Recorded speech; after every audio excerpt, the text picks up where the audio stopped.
All right, today I wanted to show you the smart lock from SwitchBot. This is the SwitchBot Lock Vision Pro. I'm going to show you what comes in the box, how to get this thing installed and set up, and all the features that it comes with, including the features you can access through the app. So this is a lock that has so many different ways of locking and unlocking. You have the keypad, you have the fingerprint, you even have physical keys as backup, but perhaps the big draw here is that it does have the ability to recognize your palm vein and your face. So if you want to be able to open your door without having to take out your keys or even touch this in the first place, this may be the right one for you. So first, let me show you how to set it up. The first step would be to install the strike plate and latch box in the door frame. I actually still have my old one for my old lock, so I'm just going to go ahead and go with that. Next step would be to install the latch. So go ahead, you're just going to stick that into the door. And then to secure that in place, you're going to take the two provided screws. So this package does come with everything you need, by the way, including the screws and the hardware. The only thing you really need to provide would be a power drill or screwdriver. All right, so we'll go ahead and screw this in. All right, next you're going to take the outside, so that's the one with keypad and the sensor up top. Go ahead and just route the wire under the latch for now, and then stick the tail piece through the latch. Next, you're going to take the mounting plate from the inner assembly. Go ahead and just place that against the door. Stick the wire and the latch through the hole in the middle. And then you're going to see two additional smaller holes to the side of the tailpiece. So that's where you're going to screw in these two longer screws to attach these two pieces together. All right, next take the inner assembly, and first you're going to attach the wire. So you'll see a red marking on the wire itself and a red marking where it clicks in. That's how you know which way it goes in. So then click that into place. And then just go ahead and stick the tail piece through the hole in the inner assembly.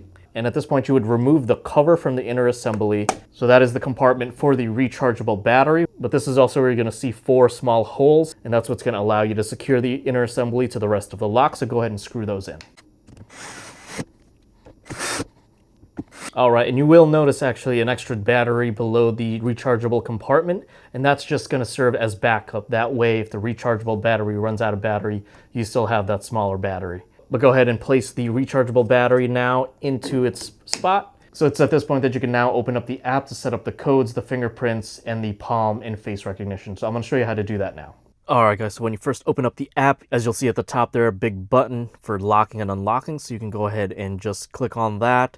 You can lock and unlock that way. And then below all that is where you would go ahead and add your codes and your face and palm vein and fingerprints. So taking a look into the passcode, for example, you can just go ahead and click on add. And then this one in particular will give you the choices of permanent, temporary, one time, which are all pretty self-explanatory. But the emergency passcode is essentially a passcode that will send an email notification. The face entry is easy as well. You can go ahead and just click add. You have a choice between permanent and temporary here as well. And then you can just go ahead and stand in front of the door about an arm's length away from the lock. It'll scan your face, and then you will be good to go with that. Same idea with palm vein. You add it, choose between permanent and temporary, and then you would just stick your hand in front of the sensor about 4 to 8 inches away. And then lastly, the fingerprint. This one you have a choice between permanent, temporary, and emergency. And then you would just go ahead and stick your fingerprint on the sensor about 4 times, so that it gets all the different versions of your fingerprint, and then you are good to go with that. This particular model doesn't have the NFC card option, so we'll just go ahead and skip that. In the logs section, this is where you're going to see a record of all the locking and unlockings, the methods that were used, as well as the time. And then you do have a section for settings. That's going to be at the top right. Just go ahead and click on that gear icon. And right at the top are the basic settings. This is where you're going to be able to adjust the volume or completely mute the volume, both for the voice prompts and for the feedback tones, such as the beeping every time you press the keypad. You can turn all of that off. The keypad settings, this is where you can go into entry settings and adjust the recognition trigger. So this refers to the ability to walk up to the lock to wake it up. So that would be auto, but you can choose manual. And this is where you would wake up the lock by pressing any button. And there is also custom where you can set a time for it to automatically wake up, but then outside that time frame, it must be activated manually. You can also choose the sensitivity of that recognition. So the distance essentially that the user has to be in order to wake up the lock. There's also the alarm settings. So this is where you can turn on an alarm if the door is open. This lock does come with a sensor that you can install on the frame. That way it knows whether it's open or not. There's also an alarm if it's left unlocked. And then finally, there's an alert for when the battery falls below 20%. You can go ahead and adjust auto lock here. You can turn it on and off.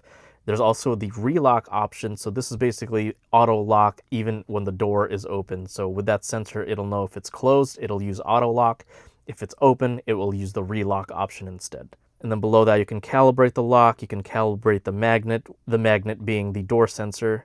There's also the mode. This is where you can choose between standard. That's where the Wi-Fi is always on. You can also choose low power mode so that Wi-Fi idles until you actually wake up the lock. There's also auto unlock, which is in beta, but you can go ahead and try it. And this basically will unlock the lock once your mobile phone gets within the geofence that you would set. So pretty convenient, but again, just keep in mind that it is in beta mode still. Wi-Fi settings is pretty self-explanatory. There's also third-party services, so this does work with Amazon Alexa, Google Assistant, and all these other third-party services you see here.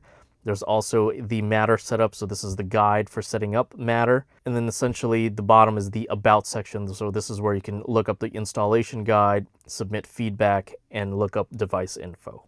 Alright guys, so I just wanted to demonstrate all the ways of locking and unlocking. Now as you saw in the app, you can do it right through there using Amazon Alexa, the big button right on the home page. But let me go ahead and show you all the physical ways of doing it. So from the inside, you will just have that thumb turn that you will twist to lock and unlock.